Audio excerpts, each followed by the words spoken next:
पहले पार्ट में आपने देखा कि दिव्यांग और जितिन रीत के घर जाते हैं और वहां रखी चुड़ैल वाली किताब खोल देते हैं, जिस वजह से सभी चुड़ैलें आजाद हो जाती हैं। दिव्यांग, जितिन और रीत किचन में छुप जाते हैं, पर चुड़ैल उनको ढूंढ लेती है। पर तभी रीत के पापा आकर उन तीनों को बचा लेते हैं और अपनी गाड़ी में बैठा कर ले जाते हैं। फिर दिव्यांग और जितिन को पता चलता है कि चुड़ैल की किताब रीत के पापा की है। क्या आप सच बोल रहे हो अंकल? मैं झूठ क्यों बोलूंगा?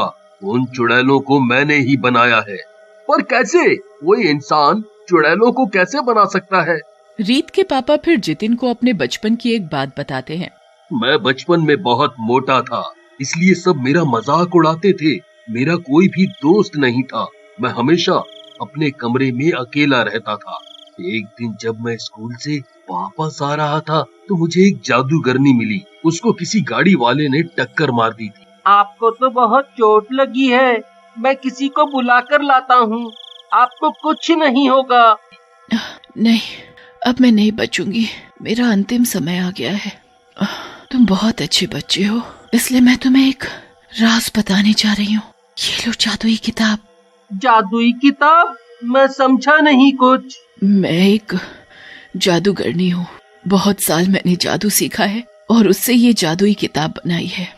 ये एक ऐसी किताब है जिसमें तुम जो भी लिखोगे वो सच हो जाएगा। क्या सच में? हाँ, सच में।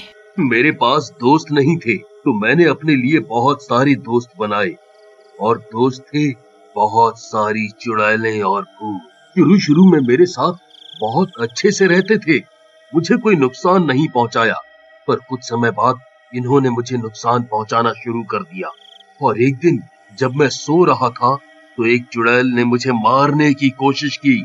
मैं उससे बच तो गया, पर फिर मुझे समझ आ गया कि मुझे इन चुड़ैलों को जिस किताब से बनाया है उसी में बंद करके रखना होगा।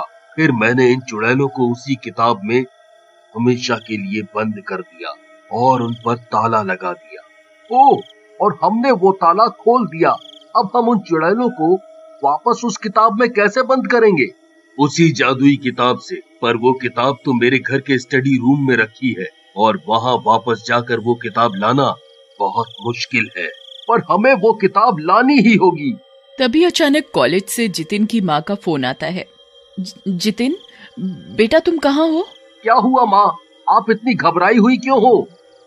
वो बेटा, मैं कॉलेज की न्यू ईयर पार्टी में जा रही थी।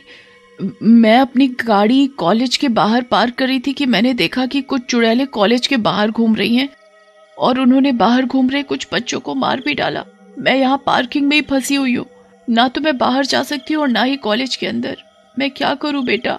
आप बिल्कुल भी चिंता मत करो माँ, मैं आ रहा हूँ। जितिन फोन काट देता है। अंकल, वो चुड़ैलों तो पूरे शहर में फैल चुकी हैं। वो तो हमारे कॉलेज तक भी पहुँच चुकी हैं। ओह, ये तो बहुत बुरी खबर है। हमें सबको बचाना होगा। पर कैसे पापा?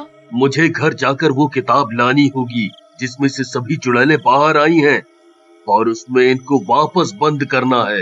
ये तो बहुत मुश्किल काम है। मुश्किल तो है, पर इतने लोगों की जिंदगी का सवाल है। मुझे उन्हें बचाना ही होगा। हाँ अंकल, आप सही कह रहे हो। एक काम करते हैं, आप हम तीनों को कॉलेज छोड़ दो और वहां से वापस घर जाकर वो किताब ले आओ। हम जब तक इन चुड़ैलों के कॉलेज के अंदर घुसने से पहले खुद कॉलेज के अंदर जाते हैं और वहां जाकर सबको इन चुड़ैलों के बारे में बताते हैं। नहीं, ऐसे तो तुम सबकी जान को भी खतरा है। आप हमारी चिंता ना करें, हमें कुछ नहीं होगा। हाँ पापा, हमें कुछ नहीं होगा। तुम्हें तो कुछ नहीं होगा, ये तो मैं और तुम बहुत अच्छे से जानते हैं बेटा।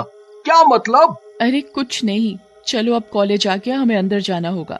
पर उससे पहले मुझे अपनी माँ को पार्किंग से निकालना होगा। हाँ बिल्कुल। सब लोग कॉलेज के गेट तक पहुँच जाते हैं। दिव्यांग, जितिन और रीत गाड़ी से उतर जाते हैं और गेट के अंदर जाते ही एक चुड़ैल को घूमता हुआ देखते हैं। चुड़ैल, हमें यहाँ से छिपकर निकलना होगा। दिव्यांग, जितिन और रीत जैसे तैसे छिपते छिपाते जितिन की मम्मी तक पहुँचते हैं। बेटा जितिन, तू आ गया। हाँ माँ, अब आपको डरने की कोई जरूरत नहीं है। चलो हम अंदर चलते हैं और जल्दी से सब चुड़ैलों के बारे में बताते हैं। हाँ चलो जल्दी से अंदर चलते हैं। सब लोग कॉलेज के अंदर जाते हैं। जैसे ही अंदर घुसते हैं उन्हें चुड़ैल देख लेती है। वो लोग जल्दी से अंदर भागते हैं। अंदर सब लोग पार्टी कर रहे होते हैं, सब लोग नाच गा रहे होते हैं।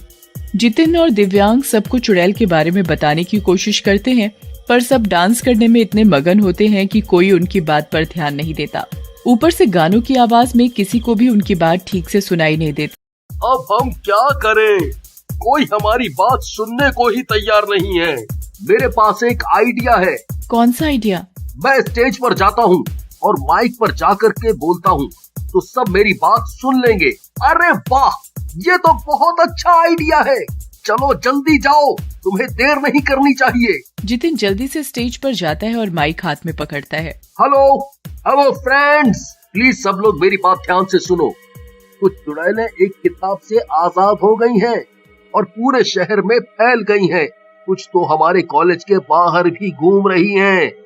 आप सब लोग प्लीज एक हॉल में रहें और कोई भी बाहर न जाए, वरना वो चुड़ैलें आपको मार देंगी। जितिन की बात सुनकर सब लोग हंसने लगते हैं।